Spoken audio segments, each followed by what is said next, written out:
हाँ तो भाई बच्चे जो है ना भाई पूरा साल पढ़ते हैं और बहुत मेहनत करते हैं, लेकिन उसके बाद उनके रिजल्ट वैसे नहीं आते जैसे वो एक्सपेक्ट करते हैं। उसकी बहुत बड़ी वजह ये होती है कि उनको यही नहीं पता होता कि अटेम्प्ट कैसे करना है किसी भी एग्जाम को, खासतौर पे बोर्ड के एग्जाम को किस तरह से अटेम्प्ट करना है और उसको कॉपीज को किस तरह से फिल करना है, किस तरह से क्वेश्चंस के आंसर लिखने हैं। वो तमाम चीजें आज की वीडियो में डिस्कस करने जा रहा हूँ। आपके बोर्ड के एग्जाम बहुत करीब है और उन एग्जाम से पहले, उन पेपर्स को जब देने जा रहे हो उससे पहले आपने इस वीडियो को लाजमी देखना है, क्योंकि आपकी वो पूरी मेहनत, जो एक साल की मेहनत है, जितना भी पढ़ा है वो जाया नहीं हो। इस वीडियो के अंदर बहुत इंपॉर्टेंट चीजें डिस्कस होने वाली है, तो उसको आगे बढ़ने से पहले मैं सिर्फ एक ही चीज चाहता हूँ यार कि चैनल को सब्सक्राइब कर देना, वीडियो लाइक करना और अपने जो क्लास फेलो जितने भी है ना सबके साथ शेयर कर देना, ताकि आपके साथ बैठने वाले तमाम लोग इस वीडियो को देख के अपनी तैयारी को मुकम्मल करें। तो चलो वीडियो को स्टार्ट करते हैं। देखो भाई, हम लोग पूरे साल बहुत सारी चीजें पढ़ते हैं, लेकिन हमें नहीं पता होता कि इसको लिखना किस तरह से, इसको अटेम्प्ट किस तरह से करने। छोटे छोटे पॉइंट्स होते हैं जो आपको नंबर दिला देते हैं, छोटी छोटी चीजें होती हैं जो आपको नंबर दिला देती हैं। देखो मैं बिल्कुल बिल्कुल एक सीरियस बात करूंगा, बिल्कुल एक ना हकीकत से आपको बताता हुआ चलूंगा। हमारे जो एग्जाम्स होते हैं, खास के 9 मैट्रिक के बच्चों को टारगेट इसलिए कर रहा हूँ क्योंकि 9 मैट्रिक के पेपर करीब है। 9 मैट्रिक के जो पेपर उससे होते हैं ना भाई, उसके अंदर बहुत सारे बच्चे एनरोल्ड होते हैं, लेकिन बहुत कम बच्चे ऐसे होते हैं जिनके A1 A ग्रेड आते हैं। तैयारी एक ही बुक से करते हैं, सब नोट्स एक ही तरह के यूज कर रहे होते हैं। फिर इन दोनों में डिफरेंस कहाँ आता है? देखो, जो एग्जामिनर है, जो चेकर है, उसको नहीं पता कि भाई आपने किस चीज से याद करके लिखा है, आपने अपने ओन वर्डिंग में लिखना है या फिर आपने किसी बुक से लिखा है, किसी नोट से लिखा है, आपने अपने नोट्स बना के लिखे। इसका कोई लेना देना नहीं होता। वो सिर्फ ये देखता है कि जो लिखा है वो सही लिखा है और सही तरीके से लिखा है, तो वो आपको नंबर दे देता है। अदरवाइज कुछ भी नहीं होता। मैं देखा बहुत सारे लोग हैं, बहुत सारे बच्चे हैं, वो क्या करते हैं, पूरी कहानियां लिखना शुरू कर देते हैं। सबसे पहली बात तो एग्जाम के अंदर पहला पॉइंट नोट कर लेना। फर्स्ट पॉइंट क्या होगा कि भाई जितनी चीजें वो पूछ रहा है ना एग्जाम के अंदर, जितनी चीजें उसने पूछी है ना, टू द पॉइंट काम करना है आपने। इतना उसने पूछा है ना, आपने उतना ही उसको बोलना है। मतलब अगर वो आपसे पूछता है ना कि भाई तुम्हारा नाम क्या है, तो बता देना भाई मेरा नाम, जैसे मेरा नाम है ना सैयद एहतिशाम, मैं बता दूंगा मेरा नाम क्या है, सैयद एहतिशाम। पूरी डिटेल में नहीं जाना है ना कि आपका नाम पूछा, आप नाम बता दो, आगे चलो, आगे क्वेश्चन पे आओ। आपने डिटेल में ही जाना। आपका घर पूछा, घर का एड्रेस दे दो। मतलब एक एग्जाम्पल दे रहा हूँ मैं, एड्रेस दे दो। ये नहीं बताओ जी आपने ये मुल्क देखा है, उस मुल्क के अंदर इतने सूबे हैं, सूबे के अंदर एक शहर है, शहर के अंदर इतने क्या नाम है इलाके हैं, इलाकों के अंदर नहीं। आपने इतनी डिटेल में नहीं जाना। जितना पूछ रहा है उतना बताओ। आप से टू द पॉइंट आपने काम करना है पेपर के अंदर। पहली चीज तो ये जहन में रखना। आगे चलते हैं। दूसरा स्टेप ये होता है जी, आपने काम जो है ना वो नीट एंड क्लीन करना होता है। सही है। आपका जो काम होना चाहिए वो क्या होना चाहिए, नीट एंड क्लीन होना चाहिए। आपकी राइटिंग प्रॉपर होनी चाहिए, एक A1 बच्चे वाली राइटिंग होनी चाहिए। और इसके लिए आपने पूरे साल प्रैक्टिस करनी होती है और मैं उम्मीद करता हूं कि आपने वो प्रैक्टिस की होगी। इसी वजह से आप यहाँ पे पेपर देने के लिए बैठे हैं, मतलब बोर्ड के पेपर के लिए बैठे हैं। और अगर आपकी तैयारी नहीं है तो उसके लिए एक नेक्स्ट वीडियो आने वाली है। अगर आपने पूरे साल कोई तैयारी नहीं की तो कोई टेंशन नहीं है। अगर तुम लोग इस वीडियो पे ज्यादा व्यूज, ज्यादा कमेंट्स, या इस कमेंट्स में बता देना हमें वीडियो चाहिए, वो दे दूंगा। अगर आपकी तैयारी नहीं है तो क्या करना है, या वो वीडियो कहाँ मिलेगी। खैर, आपने नीट एंड क्लीन काम करना है। तैयारी का मतलब ये नहीं कि कभी बुक खोल के ही नहीं देखी थी, वो वाली बात ही करें। होता है ना बच्चा प्रेशर में होता है, तैयारी नहीं होती, तो उसके लिए मैं थोड़ी हेल्प कर लेता हूँ। तीसरी चीज क्या करनी है जी, एक काम टू द पॉइंट, दूसरा नीट एंड क्लीन। तीसरा एक और एक चीज मैंने देखी है भाई, आपके जो पेपर्स होते हैं वो 3 स्टेप्स में होते हैं।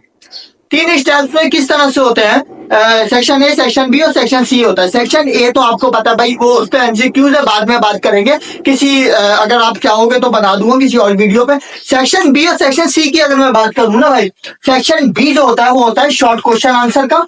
सही है, शॉर्ट क्वेश्चन आंसर। और सेक्शन सी जो होता है ना जी, वो होता है लॉन्ग क्वेश्चन आंसर का। अब होता क्या है, शॉर्ट क्वेश्चन का मतलब होता है, शॉर्ट का मतलब होता है बच्चा छोटा, लॉन्ग का मतलब होता है लंबी करनी है यहाँ पे। हमारे बच्चे घुमा देते हैं इसको। लॉन्ग में जी 2 सफे लिखते हैं, शॉर्ट में 1 सफा। अबे भाई फर्क क्या रह गया? 1-1.5 सफा तुमने शॉर्ट में लिख दिया, 1-1.5 सफे का तो होता भी नहीं है शॉर्ट यार। शॉर्ट में आपने टू द पॉइंट 4 से 5, मिसाल के तौर पे एक छोटी सी मिसाल दूंगा।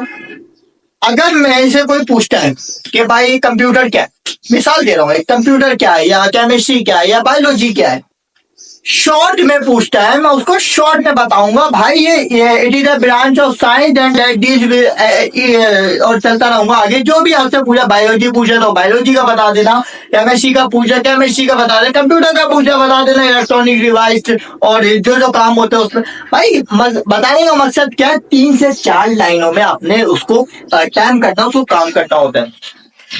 लॉन्ग पे जब बोलता है ना कि भाई क्या है, तो इसका मतलब होता है वो आपसे पूरी डिटेल मांगना चाह रहा है। अब वो आपसे सिर्फ नाम नहीं पूछ रहा, अब वो आपसे पूछ रहा है भाई तुम किसके बेटे हो, तुम कब आए थे, कब क्या किया था। अब वो आपसे पूरी डिटेल पूछ रहा है आपसे।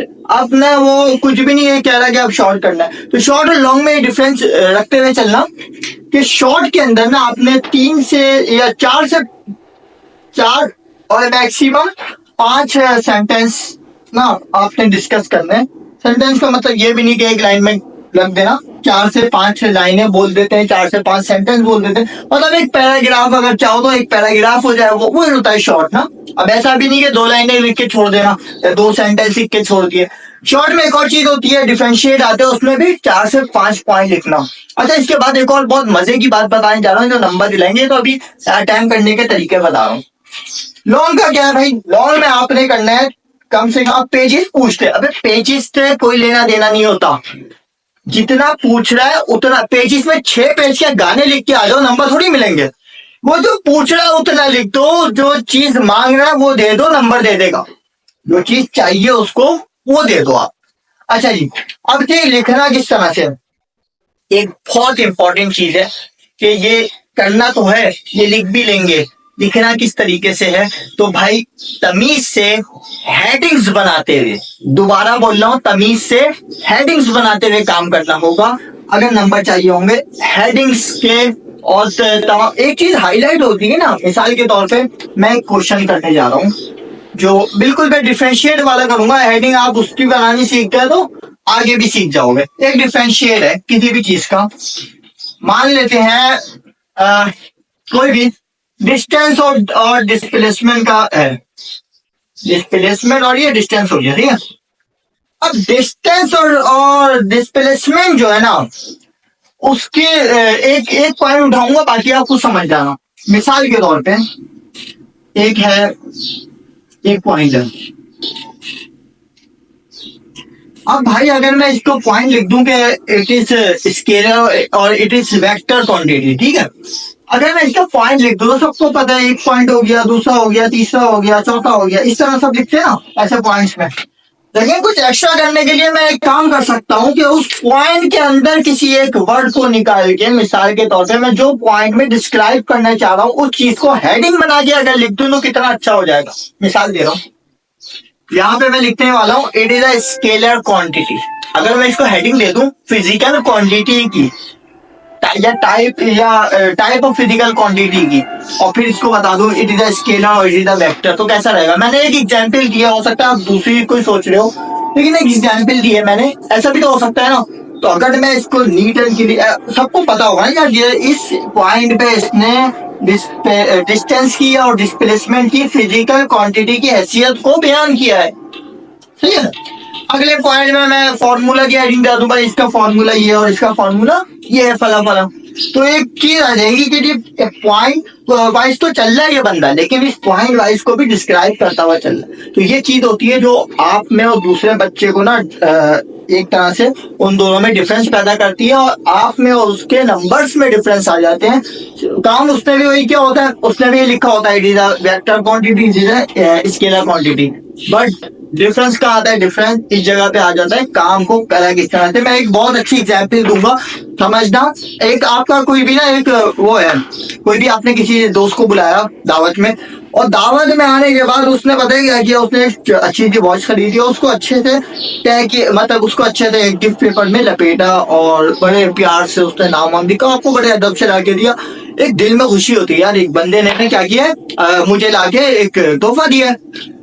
एक बंदा आता है, कोई थोड़ी महंगी सी वॉच लेता है, भले कितनी महंगी हो, आता है मुंह पे मारता है, ये पकड़, तो आप क्या करोगे? वही पकड़ के उसी के मुंह पे मारोगे। क्या दे रहा है भाई, क्या मतलब दावत में बुलाया था, गिफ्ट लेके आना था, ये क्या, इस तरह से कौन देता है ना, इस तरह से कौन करता है? तो बिल्कुल इस तरह से पेपर करना है, सजा के कि उसको भी, चेक करने वाले को भी अच्छा लगे।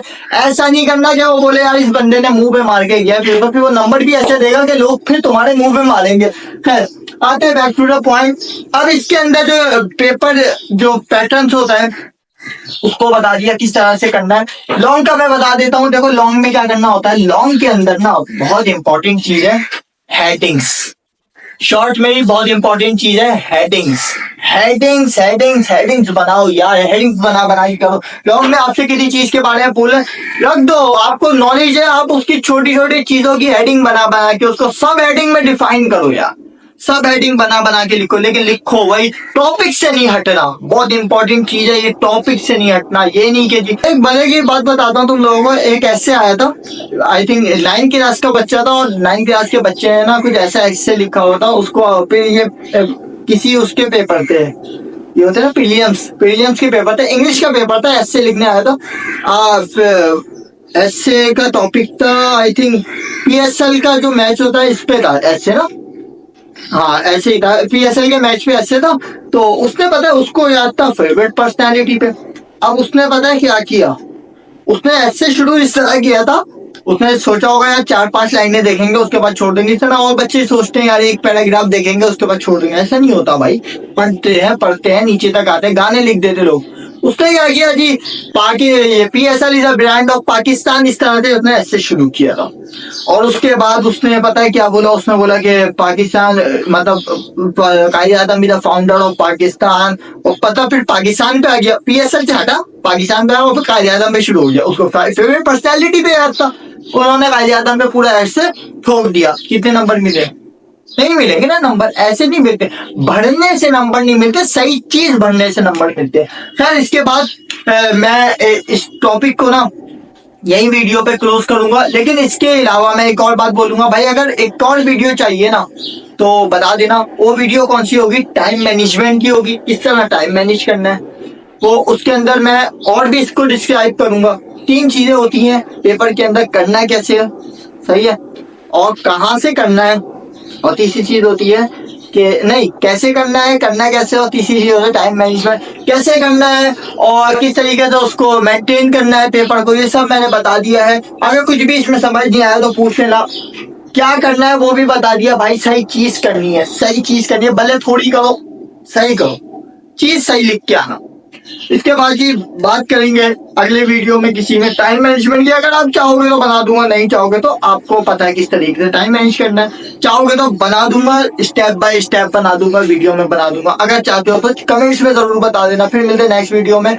मेरी दुआ है अल्लाह ताला जितनी लोग वीडियो देख रहे हो और जो नहीं भी देख रहे भाई, अल्लाह ताला सबको अच्छे नंबर से पास करे। जितनी एक्सपेक्ट आप कर रहे हो इससे ज्यादा ही आपको नंबर मिले। आपने जितनी मेहनत की है पूरे साल, अल्लाह ताला इससे ज्यादा ही आपको नंबर दे। फिर मिलते हैं नेक्स्ट वीडियो, जब तक के लिए अल्लाह हाफिज।